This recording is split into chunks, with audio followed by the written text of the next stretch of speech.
What if the symbol of justice became the instrument of unimaginable horror? Imagine a king, once revered as the divine ruler of a mighty nation, reduced to a trembling figure beneath the cold, unyielding edge of a guillotinist's death, not just a punishment, but a public spectacle designed to shock, to terrify, and to erase centuries of monarchy in a single, bloody stroke. The execution of King Louis XVI on the 21st of January, 1793, was more than the end of a man. It was the brutal birth of a new era, one forged in the fires of revolution and stained with the blood of a fallen crown. But the story of his final moments is darker, more tragic, and far more complex than you might expect. Behind the cheers of the crowd and the swift descent of the blade lies a tale of betrayal, desperation, and a nation tearing itself apart. How did a king who once held absolute power find himself at the mercy of his own people? And what did his gruesome end truly mean for France and for history? Stay with me as we unravel the chilling truth behind one of the most infamous executions the world has ever witnessed. To understand the horror of Louis XVI's death, we must first step back into the opulent yet crumbling world of 18th century France, nation on the brink of collapse, where the glittering halls of Versailles masked a rotting foundation of inequality and unrest.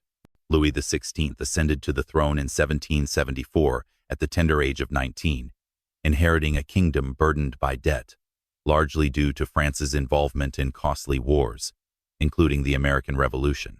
He was a shy, indecisive man, more interested in hunting and tinkering with clocks than in the intricacies of governance.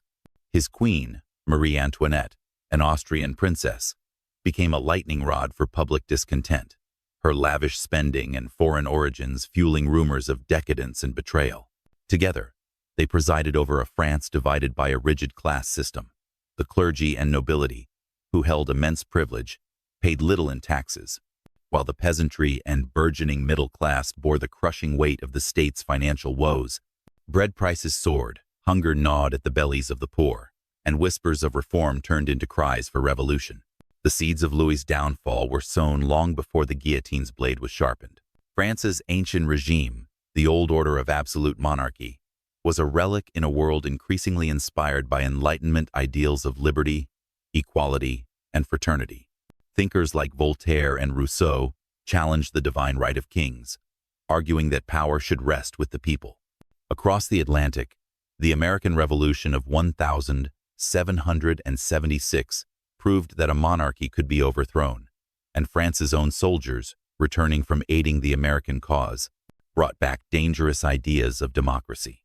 Yet Louis, insulated by the sycophantic bubble of Versailles, seemed oblivious to the storm brewing beyond his palace walls.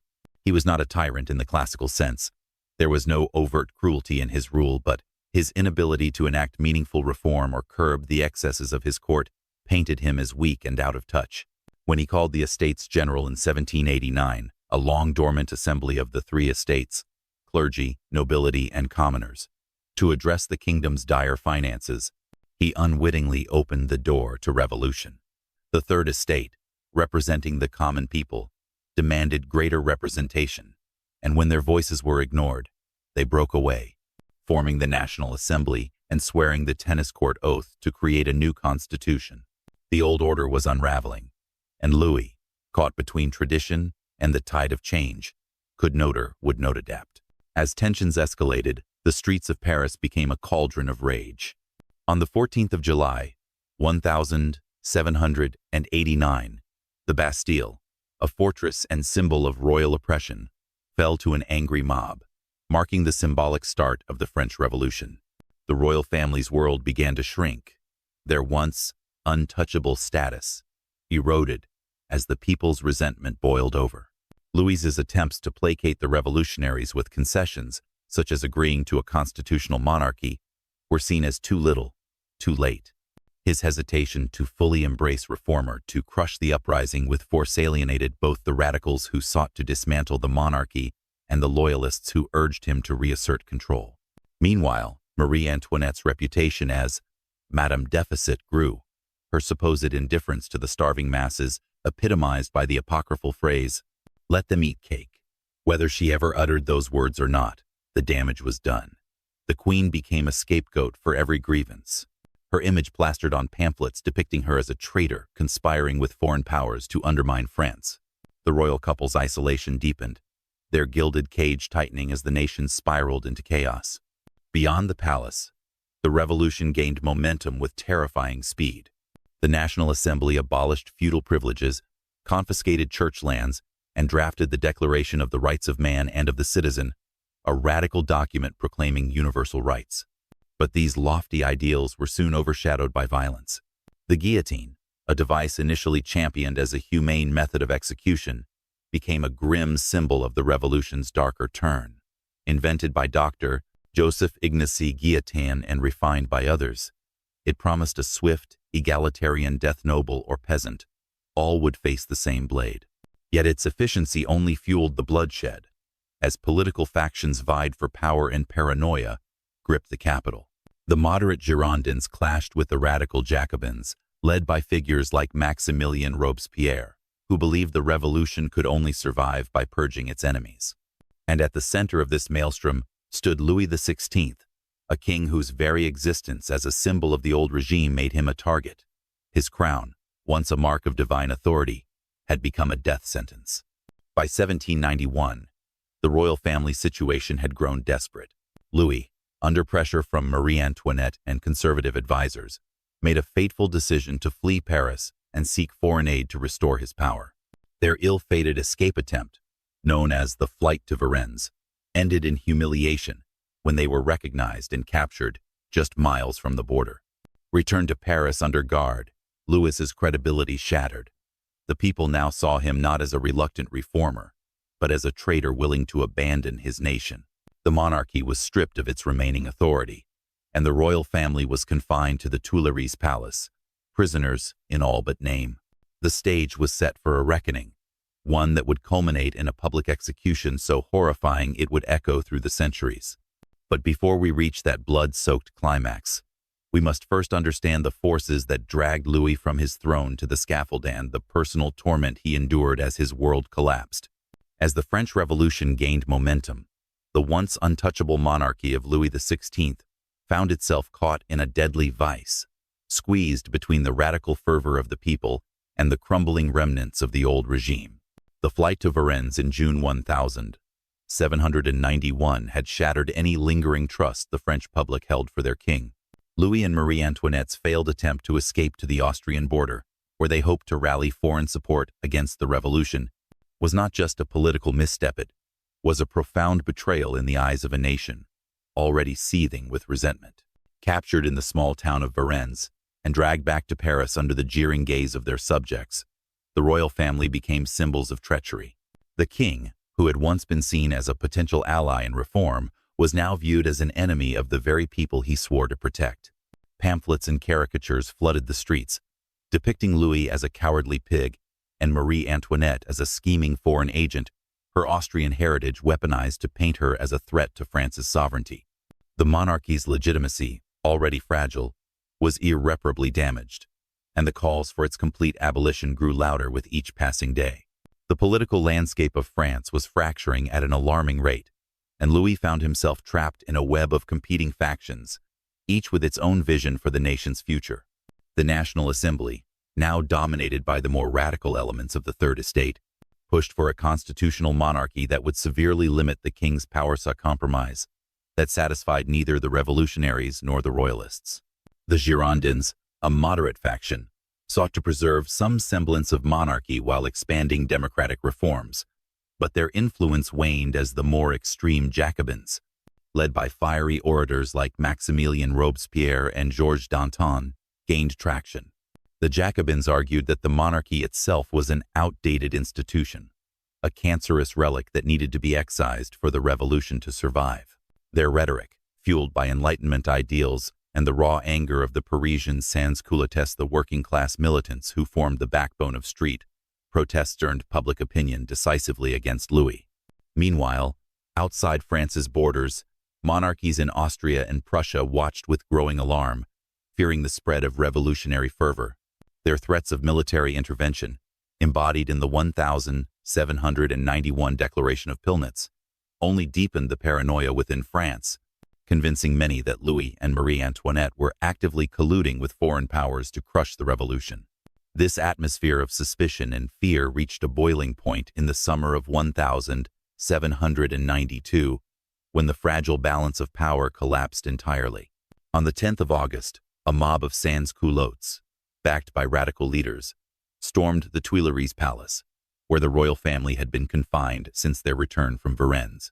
The attack was a direct response to the Brunswick Manifesto, a threatening proclamation issued by the Duke of Brunswick, commander of the Austrian and Prussian forces, warning that Paris would face severe retribution if the royal family was harmed.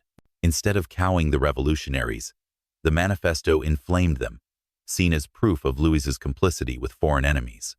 The Swiss guards tasked with protecting the palace were massacred in a brutal clash, their bodies left strewn across the courtyards as a grim warning. Louis, Marie Antoinette, and their children narrowly escaped with their lives, fleeing to the nearby Legislative Assembly for protection. But this was no sanctuary.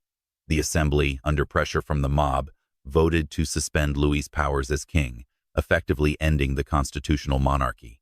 The royal family was imprisoned in the Temple, a medieval fortress in Paris, their gilded world reduced to cold stone walls and constant surveillance. The monarchy, as an institution, was on life support, and the radicals who now held sway were determined to pull the plug. Inside the temple, the psychological toll on Louis and his family was immense. Stripped of their titles, they were now referred to simply as Citizen Capet, a reference to the ancient dynasty from which Louis descended, meant to strip away any aura of divine right. The king, once the embodiment of absolute power, was reduced to a mere man, grappling with the weight of his failures. Historical accounts describe him as resigned, spending hours reading or playing with his children, while Marie Antoinette, ever defiant, clung to the hope of rescue by her Austrian relatives. Their young son, Louis Charles, the Dauphin, suffered perhaps the most, subjected to harsh treatment by their guards and later separated from his family in a cruel attempt to re-educate him as a republican. Outside their prison, the streets of Paris buzzed with revolutionary zeal, but also with a growing sense of dread. The guillotine, now a fixture in the Place de la Révolution, claimed more lives each day, as the revolution began to devour even its own. The September massacres of 1792 saw hundreds of suspected royalists and counter-revolutionaries slaughtered in prisons across the city, a bloodbath driven by fear of internal betrayal as foreign armies advanced toward French soil. Louis, though confined, could not escape the echoes of this violence. Each scream, each rumor of massacre, was a reminder of the fate that likely awaited him. The final nail in the monarchy's coffin came with the formal abolition of the institution on the 21st of September, 1792, when the National Convention, a new governing body dominated by Jacobins, declared France a republic. Louis XVI was no longer a king, but a prisoner awaiting judgment. The discovery of a hidden safe in the Tuileries Palace, containing correspondence between Louis and foreign monarchs, further damned him in the eyes of the revolutionaries. Though the letters did not conclusively prove treason, they were spun as evidence of his intent to undermine the revolution, sealing his fate in the court of public opinion. As winter approached, the question was no longer whether Louis would face trial, but how severe his punishment would be. The Girondins, still clinging to moderation, argued for exile or imprisonment, while the Jacobins demanded blood-up public execution to symbolize the death of the old regime and the birth of a new France. The stage was set for a trial that would not only decide the fate of one man, but the soul of a nation. And as the cold winds of January 1793 blew through Paris, Louis XVI, once the anointed ruler of millions, prepared to face a reckoning unlike any other in history. The once majestic figure of Louis XVI, stripped of his crown and titles, now languished within the grim stone walls of the Temple prison in Paris. After the violent storming of the Tuileries Palace on the 10th of August, 1792, and the subsequent suspension of his powers, the former king and his family Marie Antoinette, their two surviving children, and Louis's sister, Madame Elisabeth, were confined to this medieval fortress, a far cry from the gilded opulence of Versailles. The Temple, originally built by the Knights Templar, had become a symbol of revolutionary justice, its dank towers a holding cell for those deemed enemies of the new republic. Here, the royal family was no longer royalty but mere prisoners, referred to derisively as the Capet family, a name meant to erase their divine aura and reduce them to common citizens awaiting judgment. The psychological weight of their fall was crushing. Louis, who had once ruled over millions as God's anointed, now faced the stark reality of powerlessness, his every move watched by guards loyal to the revolution. The air in the temple was thick with despair, each day a reminder of the life they had lost and the uncertain, terrifying fate that loomed ahead. Life in the temple was a deliberate exercise in humiliation and deprivation, designed to break the spirit of the former monarchs. The family was housed in cramped, sparsely furnished rooms, a stark contrast to the sprawling luxury of their former palaces. Their windows were barred, their privacy non-existent, as guards kept constant vigil, often taunting them with crude insults or revolutionary songs. Louis, ever the stoic, tried to maintain a semblance of normalcy for his children, spending hours teaching his young son, Louis Charles, and daughter Marie-Thérèse, or reading aloud from books allowed by their captors. Historical accounts note his calm demeanor, a quiet resignation to his fate, though beneath this facade lay a deep sorrow for the suffering of his family. Marie Antoinette, however, bore her imprisonment with a mix of defiance and anguish. Her health deteriorated under the strain, her once lustrous hair turning prematurely gray, a physical manifestation of her inner torment. She clung to the faint hope of rescue by her Austrian relatives, unaware that such intervention would only further damn her in the eyes of the French public. The children, especially the young Dauphin, suffered immensely, their innocence shattered by the harshness of their surroundings and the cruelty of their guards. The revolutionaries, determined to erase any lingering sympathy for the monarchy, subjected the family to a relentless campaign of dehumanization. Propaganda flooded Paris, portraying Louis as a traitor who had conspired with foreign powers to crush the revolution, and Marie Antoinette as a decadent, immoral schemer whose extravagance had bankrupted the nation. These caricatures, though often exaggerated, found fertile ground in a populace already embittered by years of hardship. The discovery of the Armoire de Fer, a hidden safe in the Tuileries containing Louis's correspondence with foreign monarchs, was spun as irrefutable proof of treason, though the letters themselves were ambiguous at best. Public opinion, fueled by radical newspapers and fiery speeches from Jacobin leaders like Robespierre, turned decisively against the former king. Even those who might have once advocated for mercy now saw Louis as a liability, a symbol of the old regime that must be destroyed to secure the Republic's future.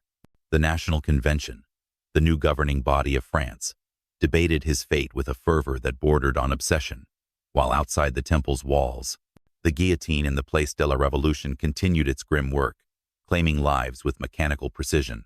As the autumn of 1792 turned to winter, the royal family's isolation deepened, their world shrinking to the confines of their prison.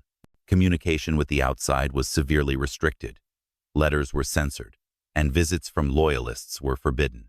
The few attendants who remained with them, such as the loyal valet Jean-Baptiste Cléry, provided some comfort, but even these small acts of kindness were overshadowed by the hostility of their captors. Louis's health began to falter under the strain, his once robust frame weakened by poor diet and lack of exercise, though he maintained a dignified silence about his suffering. Marie Antoinette, meanwhile, endured the added agony of separation from her children at times, a tactic used by the revolutionaries to break her resolve. The young Dauphin, Louis Charles, was particularly vulnerable. Later accounts suggest he was subjected to psychological abuse by his guards, forced to sing revolutionary songs and renounce his royal heritage, a cruel attempt to re-educate him as a citizen of the Republic. These indignities, though less physically brutal than the violence on the streets, were a form of torture in their own right, stripping the family of their identity and humanity piece by piece. By December 1792, the inevitability of a trial loomed over Louis like the shadow of the guillotine itself. The National Convention, dominated by the radical Jacobins, moved to formally charge him with treason, a crime that carried only one penalty in the fevered climate of the revolution: death. On the 11th of December, Louis was separated from his family, and brought before the convention to hear the accusations against him. Stripped of legal counsel at first, he faced a litany of charges, from conspiring with foreign powers to undermining the revolution through his vetoes and the flight to Varennes. Though he was later allowed a defense team, including the loyalist lawyer Raymond de XVI, the trial was less a search for justice than a public ritual to justify his destruction.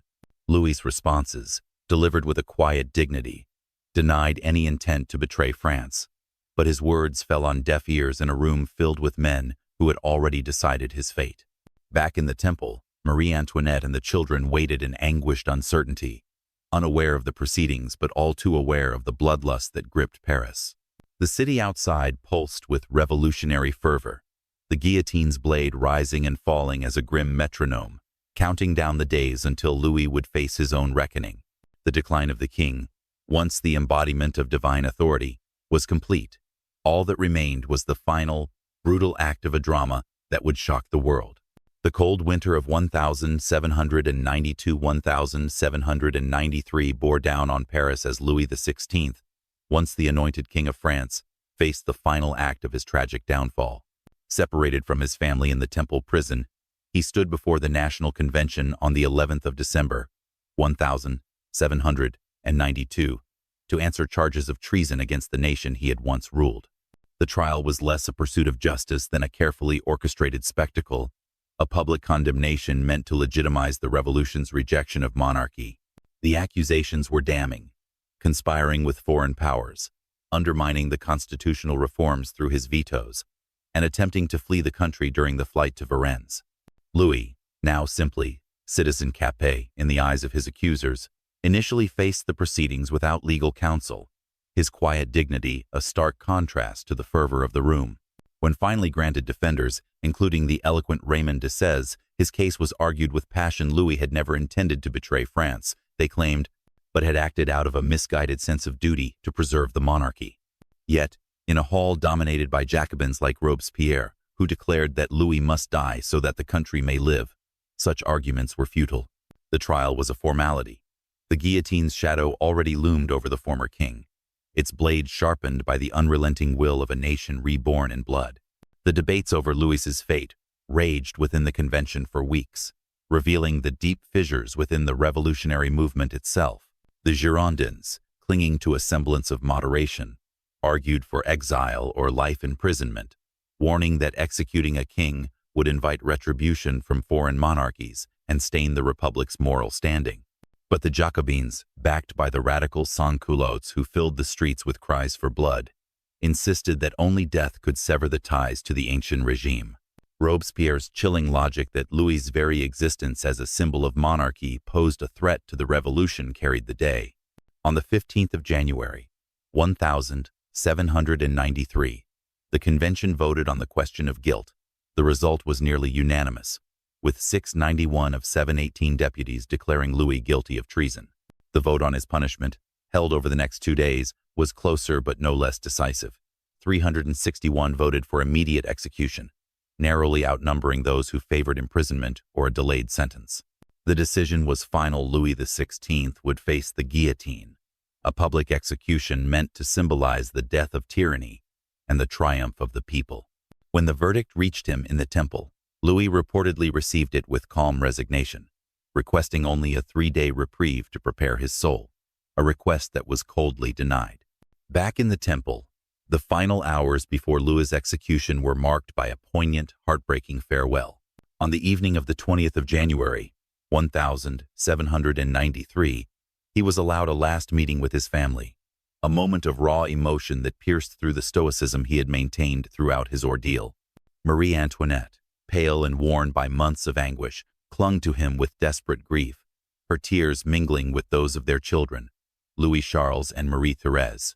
The young Dauphin, just 8 years old, sobbed uncontrollably, unaware of the full horror awaiting his father but sensing the finality of their parting.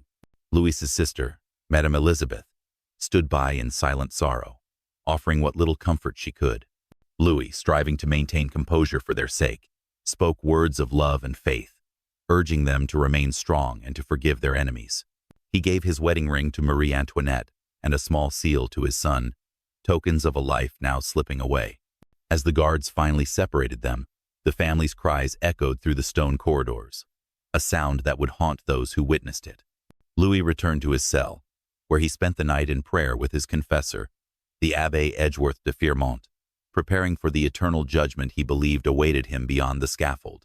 The morning of the 21st of January, 1793, dawned gray and bitterly cold, a fitting backdrop for the grim spectacle about to unfold. At around 8 a.m., Louis was taken from the temple in a guarded carriage, the streets of Paris lined with soldiers to prevent any last-minute rescue by royalist sympathizers. The city was tense, a mix of anticipation and dread hanging in the air as thousands gathered in the Place de la Révolution, the site of the guillotine. Louis, dressed simply in a brown coat and white shirt, his hair cut short in preparation for the blade, maintained a remarkable calm, though accounts note a flicker of fear in his eyes as he glimpsed the instrument of his death.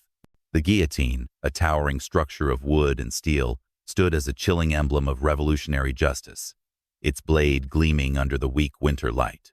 A massive crowd, estimated at over 100,000, surrounded the square, their moods ranging from vengeful cheers to uneasy silence. Some saw Louis as a traitor whose blood would cleanse France.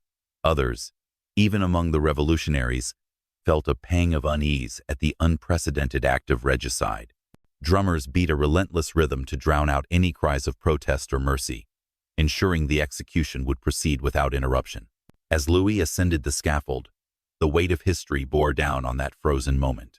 He attempted to address the crowd, his voice steady as he declared, "I die innocent of all the crimes laid to my charge. I pardon those who have occasioned my death, and I pray to God that the blood you are going to shed may never be visited on France." But his words were cut short by the drummer's renewed clamor, a deliberate silencing of the king, even in his final breath. Stripped of his coat, his hands bound behind him, Louis was positioned beneath the blade, his neck secured in the lunette. The Abbé Edgeworth, standing by his side, whispered words of comfort, reportedly saying, "Son of St. Louis, ascend to heaven." At 10:22 a.m., the executioner, Charles-Henri Sanson, released the mechanism, and the blade fell with a sickening thud. Louis XVI, the last absolute king of France, was dead, his blood soaking the wooden platform as the crowd erupted, some in triumphant roars, others in stunned silence. Sanson lifted the severed head, displaying it to the masses as proof of the monarchy's end, a grotesque trophy of a revolution that had crossed an unthinkable threshold. The body was quickly carted away, but the image of that momenta king reduced to a headless corpse would sear itself into the collective memory of a nation, a symbol of both liberation and horror.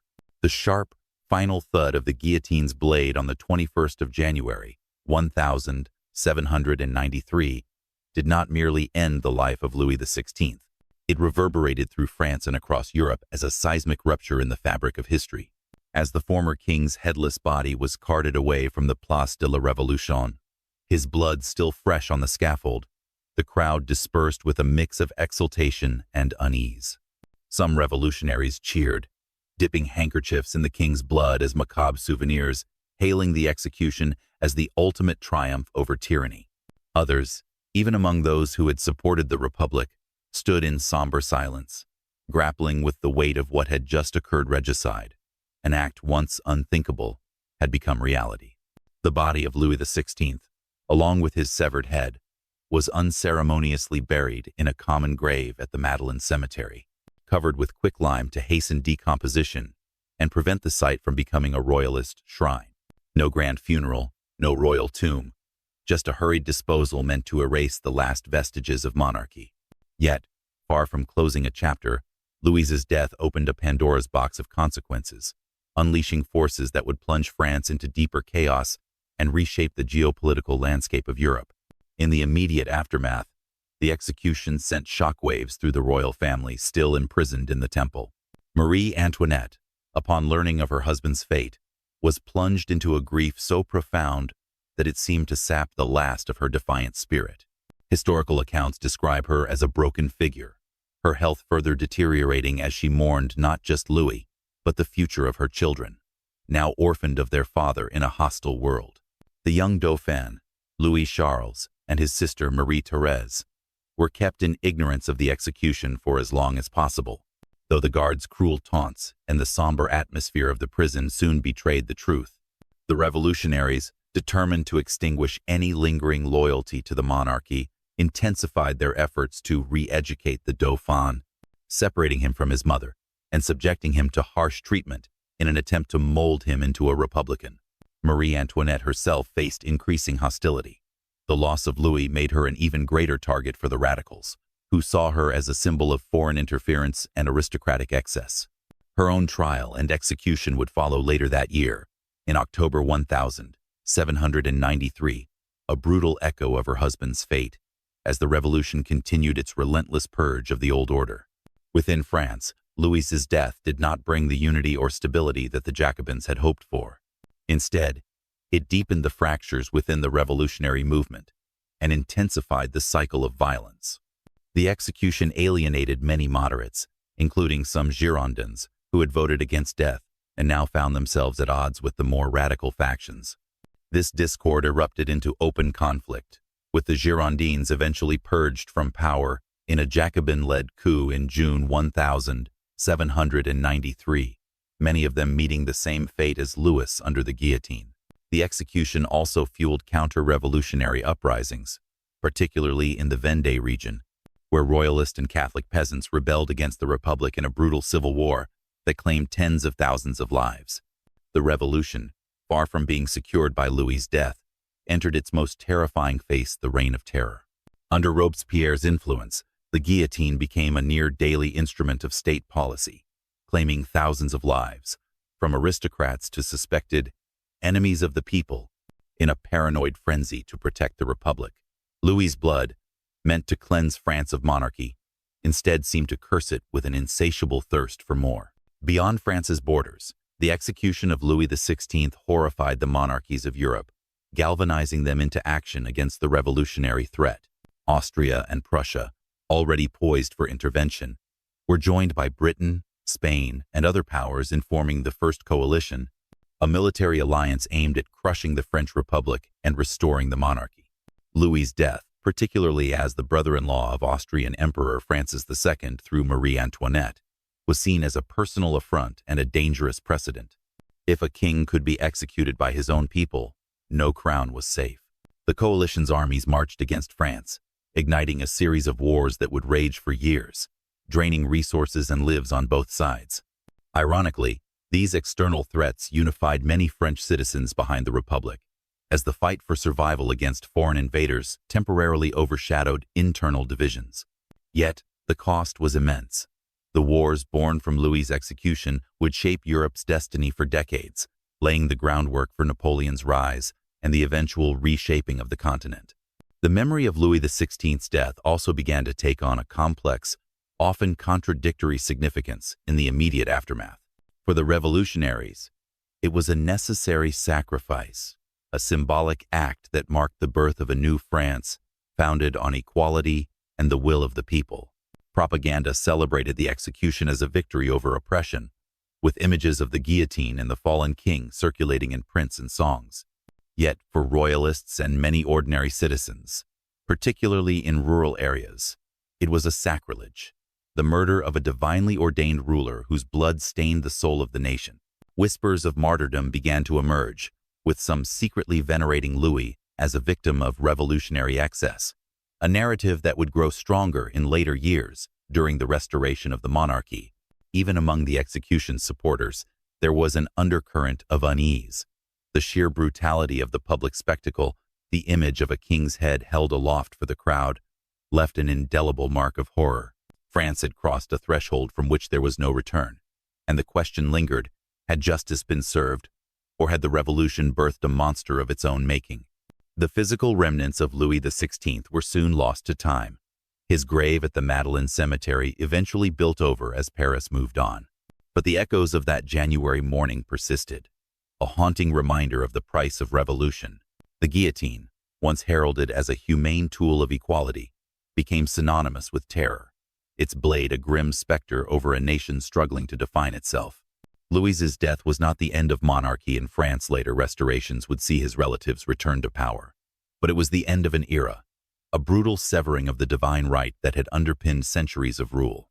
As the Republic stumbled forward, drenched in the blood of its king, the world watched, waited, and wondered what horrors or hopes would emerge from the ashes of this unprecedented act. The execution of Louis XVI on the 21st of January, 1793, was a moment that cleaved history in two, a brutal demarcation between the age of divine monarchy and the uncertain dawn of modern political ideologies. In the decades and centuries that followed, the memory of that cold winter morning in the Place de la Révolution became a touchstone for debate, a symbol wielded by both defenders and critics of the French Revolution. For France, the immediate legacy was one of turmoil, the Reign of Terror, which reached its horrifying peak in 1793 to 1794, saw the guillotine claim tens of thousands of lives, from aristocrats to commoners, as the revolution devoured its own in a frenzy of paranoia. Robespierre, the architect of much of this bloodshed, would himself fall to the blade in July 1794, a victim of the very machine he had championed. The Republic staggered on, beset by internal strife and external wars, until Napoleon Bonaparte's rise to power in 1799 offered a semblance of stability, though at the cost of revolutionary ideals, as he crowned himself emperor in 1804. The monarchy, though briefly restored under Louis XVIII and Charles X after Napoleon's fall in 1815, would never regain its former absolute authority. Louis XVI's death had irrevocably altered the relationship between ruler and ruled, planting the seeds of constitutional governance and popular sovereignty that would shape France's future. The fate of Louis's family further underscored the tragic cost of his execution. Marie Antoinette, left a widow in the Temple prison, faced her own trial in October 1793, accused of treason and even more lurid, baseless charges like incest with her son.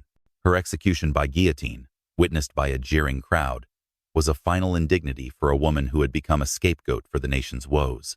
The young Dauphin, Louis Charles, suffered a fate perhaps even crueler, separated from his mother and subjected to neglect and abuse by his captors. He died in 1795 at the age of 10, under mysterious circumstances, likely from illness exacerbated by his harsh treatment. Officially declared the titular Louis XVII by royalists, he never reigned, his brief life a poignant symbol of the monarchy's collapse. Marie-Thérèse, the only surviving child, endured years of imprisonment before her release in 1795, living out her days in exile as a somber reminder of her family's downfall. The personal toll on the House of Bourbon was immense, their lineage scarred by the Revolution's wrath, yet their story fueled royalist narratives of martyrdom that persisted through the 19th century, particularly during the Restoration, when Louis XVI was reburied with honors in the Basilica of Saint-Denis in 1815. On a broader scale, Louis XVI's execution reshaped the political imagination of Europe and beyond. It sent a chilling message to monarchies across the continent. No crown was safe from the will of the people if pushed to the breaking point.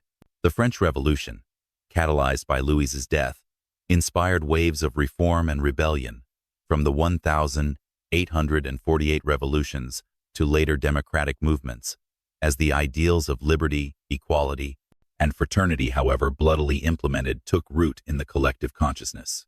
Yet, it also served as a cautionary tale. The excesses of the terror and the chaos that followed Louis's execution became arguments for gradual reform over radical upheaval, influencing conservative thought and the slow evolution of constitutional monarchies in places like Britain. The guillotine itself, initially a symbol of egalitarian justice, became an enduring emblem of revolutionary horror, its image invoked in literature, art, and political discourse as a warning against unchecked power, whether wielded by kings or by mobs. Louis's death, in this sense, was not just the end of a man, but a pivot point in the struggle to define governance, a moment that continues to resonate in debates about authority, justice, and the cost of change. Culturally, the memory of Louis XVI has been shaped and reshaped by competing narratives. In France, the early Republican era vilified him as a weak, traitorous ruler whose death was necessary for national rebirth, a view cemented in revolutionary propaganda and histories written by victors. Yet, As the 19th century progressed, particularly under the Bourbon Restoration, a counter-narrative emerged, portraying Louis as a tragic figure, a well-meaning, if ineffectual king, who became a martyr to revolutionary fanaticism. This image gained traction among royalists and Catholics, who pointed to his dignified conduct at the scaffold and his final words of forgiveness as evidence of his virtue. Literature and art reflected this duality. While some works, like those of Victor Hugo, grappled with the moral ambiguities of the revolution, others romanticized Louis's suffering, casting him as a Christ-like figure sacrificed for the sins of a nation. Even today, his legacy remains contested. Some see him as a symbol of monarchical failure, others as a victim of historical forces beyond his control, a man caught in the gears of an unstoppable transformation. As we stand at the crossroads of history, looking back on the blood-soaked scaffold where Louis XVI met his end, a haunting question lingers.